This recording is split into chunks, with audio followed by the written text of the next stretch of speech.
আজকে ছিল 25শে বৈশাখ। প্রথমেই কবিগুরু রবীন্দ্রনাথ ঠাকুরকে শ্রদ্ধা জানাই। আজকে দুপুরে আর বাড়িতে খাবো না, আজকে যাব আমার এক বন্ধুর বাড়ি খেতে, কারণ আজকে ওর মা বাবার অ্যানিভার্সারি। তার কারণে ও আমাকে নেমন্তন্ন করেছে, আজকে দুপুরটা নাকি ওদের বাড়ি আমার খেতে হবে। আর ছোটখাটো এরকম নেমন্তন্ন পেলে কিন্তু খুব ভালোই লাগে, মাঝে মধ্যে কারোর বাড়িতে গিয়ে খাওয়াটা আলাদা একটা মজা লাগে। আর সত্যি কথা বলতে ওদের বাড়িতে যাতায়াত আমার সবসময় থাকে।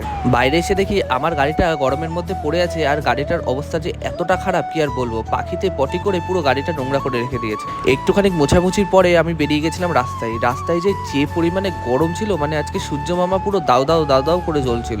সামান্য 2 কিলোমিটার গাড়ি চালিয়ে আমার মাথা ব্যথা করছিল, এতটা পরিমাণে রোদ ছিল বাইরে। তারপরে এই যে চলে এসেছিলাম ওদের বাড়িতে, এসে বসেছিলাম। দেখো এতটাই গরম, তার কারণে কিন্তু আমি বসে আছি নিচে, কারণ বাইরে প্রচন্ড পরিমাণে গরম, আর এদের বাড়ি মনে হয় একটু বেশি গরম। দেখো তাহলে যাদের বাড়ি এসেছে শুভঙ্কর, সে নাকি খাটে বসে রয়েছে আর আমি নিচে বসে আছি। আর এই যে এর ব্যাগ গোছানো কিন্তু কমপ্লিট। কয়দিন পরে আমরা অনেকটা দূরে ঘুরতে যাচ্ছি অনেক বন্ধুরা মিলে।